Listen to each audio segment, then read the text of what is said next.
नाम जप का वास्तविक फल क्या है?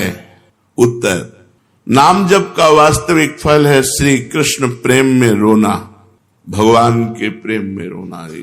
नाम का जब फल प्रकट होगा तो गदगद सुर नैना सजल दंपति रसरय भीन, एगत वृंदा विपिन में फिरे प्रेम तन लीन।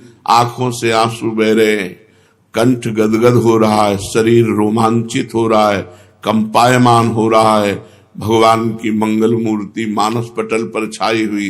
ये नाम का फल। मुक्ति तो नाम का आनुषंगिक फल भाव है, मुख्य भाव है प्रेम। जैसे सूर्य उदय होने पर प्रकाश तो आनुषंगिक है, ऐसे ही प्रेम ये सूर्य है और प्रकाश उसका मोक्ष है। इसलिए नाम का फल पूर्ण प्रेम है, भगवत प्रेम। सुना है कि 3.5 करोड़ नाम जप करने पर मोक्ष की प्राप्ति हो जाती है। क्या ये सत्य है? विश्वास करो, भाव करो, महत्व रखो, हो जाएगा। विश्वास करो, भाव करो, महत्व रखो तो एक नाम में मोक्ष प्राप्त हो जाएगा। 3.5 करोड़ तो बहुत बड़ी बात है, एक नाम भी मोक्ष प्राप्त कराने में समर्थ है। एक नाम, 3.5 करोड़ तो बहुत होते हैं। विश्वास करो, भाव करो, महत्व करो। यही बात ध्रुवदास जी ने कहा। हित से, आर्त होकर, दैन्य भाव से एक नाम पुकार लो तो भगवान तुम्हारा साथ नहीं छोड़ेंगे। एक बार जिन नाम ली हित सो होए अति दीन, अति दीन हित सो होए। प्रेम से द्रवित होकर दैन्य भाव से भगवान को पुकारो तो एक नाम में भगवान तुम्हारा कभी साथ नहीं छोड़ेंगे। एक बार जिन नाम ली हित सो होए अति दीन, ताको संग न छाणहि ध्रुव अपनो कर लीन। विश्वास करो, भाव करो, महत्व करो तो एक नाम से भगवत प्राप्ति हो जाएगी। एक नाम मोक्ष प्रदान कर देगा। 3.5 करोड़ तो बहुत बड़ी बात है। हाँ, कलि संतरणोपनिषद में लिखा हुआ है कि यदि नाम के 3.5 करोड़ आवृत्ति की जाए, 3.5 करोड़ नाम जब किया जाए तो शरीर छूटने पर वो भगवान को प्राप्त होगा। शरीर छूटने पर वो भगवान को प्राप्त होगा 3.5 करोड़ नाम जप करने। आपने बड़ी महिमा सुनाई तो आप इतना बता सकते हैं कि आपको क्या लाभ मिला नाम जप से? आपको क्या लाभ मिला? मेरे को जो लाभ मिला, मेरी वाणी में सामर्थ्य नहीं कि मैं कह सकूं। हाँ, ये जरूर है कि असंभव को संभव कर दिया नाम ने। बस इतने बोले। मेरे को जो लाभ हुआ, मेरी वाणी में सामर्थ्य नहीं कि मैं वर्णन कर सकूं। हाँ, इतना जरूर कहता हूं कि असंभव को संभव कर दिया, असंभव को संभव कर दिया। महाराज, नाम जप करने वाला अंत समय में यदि बेहोश हो जाता है तो उसकी क्या गति होगी? बेहोश में तो नाम जप नहीं हो पाएगा। नाम जप जीवन भर प्रयास किया है, एक क्षण भी नाम नहीं छोड़ा है। अंत समय जब बेहोश होगा तो भगवान उसका नाम स्मरण बन जाएंगे। उस बेहोश की स्थिति में भगवान उसका नाम स्मरण हो जाए। एक भगत को हमने देखा, ललचाते हैं ऐसी मृत्यु हो जाए।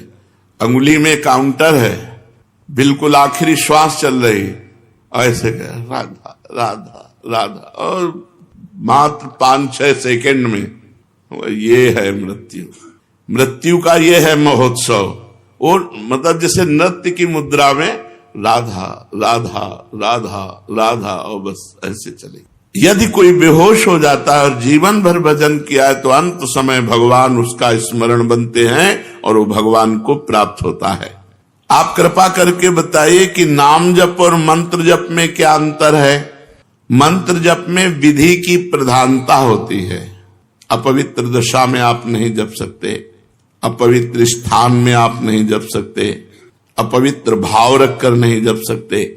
नाम में इसकी कोई बात। अपवित्र पवित्रो वा सर्वावस्थांगतो पिवः यह स्मरेत पुंडरीकाक्षम सवायाभ्यंतरा शुचि। नाम उच्चारण करते ही वो बाहर भीतर दोनों जगह से पवित्र हो जाता है, चाहे अपवित्र हो या पवित्र, इसकी कोई विधि नहीं। कई जगह मंत्र को अविधि पूर्वक जप करने से हानि भी हो जाती है, लेकिन नाम जप करने से लाभ ही लाभ होता है। नाम जप करने से कभी भी किसी भी दशा में हानि नहीं हो सकती। क्या मंत्र का अर्थ जाने बिना, बिना भाव के अगर जप हो तो फल देता है? हर शब्द ब्रह्म है। वैदिक, तांत्रिक आदि जो भी मंत्र हैं सब शब्दात्मक हैं, उनमें अनंत शक्ति भरी हुई है। बिना समझ के, बिना भाव के भी जप करने पर मंत्र अपनी सामर्थ्य से उसका कल्याण कर देता है। हमने सुना है महापुरुष जन आज्ञा करते हैं कि प्रतिदिन 3 लाख नाम जप करना चाहिए। क्यों? क्योंकि हमें समय नहीं मिलना चाहिए अन्य कार्य के लिए। यदि हम नाम जप छोड़ देते हैं तो निकम्मी इंद्रिया और मन ये हमें भोगों में फंसा देते हैं। जिसे इसी जन्म में भगवत प्राप्ति करनी है तो प्रमाद के लिए अवसर ही न रहे। इसलिए जितने भी त्यागी, बैरागी, वैष्णव भक्त जन हुए उन्होंने नियम बनाया है और नियम पूर्वक जप किया है। 3 लाख नाम जप का रोज का नियम जो लिए हुए है वो निश्चित भगवत प्राप्ति करेगा। कुछ नियम तो होने चाहिए। साधना क्या है? साधना उसे कहते हैं जो प्रपंच से अलग कर दे, प्रपंच से हटाकर श्री भगवान में लगा दे, उसे साधना कहते हैं। भगवान की अखंड नाम स्मृति में डुबो दे, विषयों से उपरति को प्राप्त हो जाए। त्याग, वैराग्य, उपरति, विषय की उपस्थिति पर भी ये विषय भोग है ऐसी स्मृति ही ना रह जाना उपरति होती है। विषयों के प्रति रस बुद्धि है, विषयों का त्याग कर दिया, इसे त्याग कहते हैं। और विषयों के प्रति रस बुद्धि भी खत्म हो गई, उसे वैराग्य कहते हैं। पर उसको ज्ञान रहता है कि विषय है, लेकिन ये विषय है ऐसा ज्ञान भी न रहना, उसे उपरति कहते हैं, इसे साधना कहते हैं। इतना भगवान नाम जप करे कि विषय की उपस्थिति में भी विषय भोग की इच्छा ना हो, ये वैराग्य। और ये विषय है ऐसा बोध ही ना हो, उसे उपरति कहते हैं। ये साधना आगे क्यों नहीं बढ़ती? वहीं क्यों लड़खड़ाता रहता है साधक? जब तक शरीर में अहंकार है कि मैं स्त्री हूं, मैं पुरुष हूं, जब तक शरीर संबंधी भोगों में प्रियता है, खान पान अन्य भोग पदार्थों में, जब तक शरीर संबंधियों में ममता है, 3 बातें, शरीर में अहमता, अहंकार, भोगों में प्रियता और संबंधियों में ममता, तब तक साधना आगे नहीं बढ़ सकती। रिश्ते नाते संबंधियों से ममता हटाओ, भोगों से प्रियता हटाओ, शरीर से अहंकार हटाओ। कैसे हटेगा? नाम जप करो, सत्संग सुनो, शास्त्र स्वाध्याय करो, संत, भगवंत, भक्त, गुरुदेव इनकी सेवा करो, इसी से ठीक हो जाएगा। साधन का प्राण क्या है? स्मरण, सावधानी पूर्वक स्मरण, ये साधन का प्राण है। हर समय स्मरण चल रहा मतलब तुम्हारा साधन जीवित है। स्मरण रुक गया मतलब जीव मरने जा रहा है, तुम्हारा साधन नष्ट होने जा रहा है। साधन का प्राण है स्मरण, मधुर मधुर भगवान का स्मरण।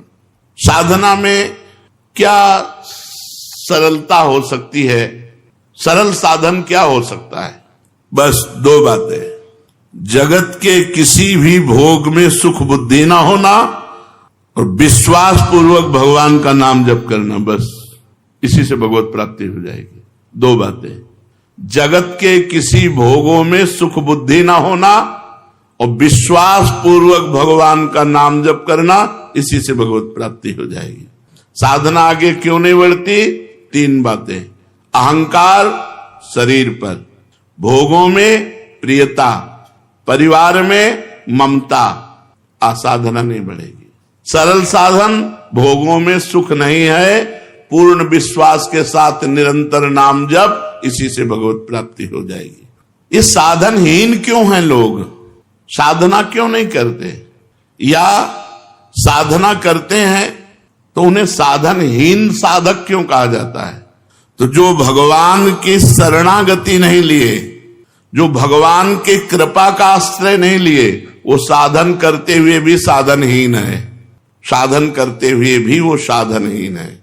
अमुक साधना अमुक साधना अमुक साधना, तो एक अहंकार हो जाता है कि मैं अमुक साधन करता हूं।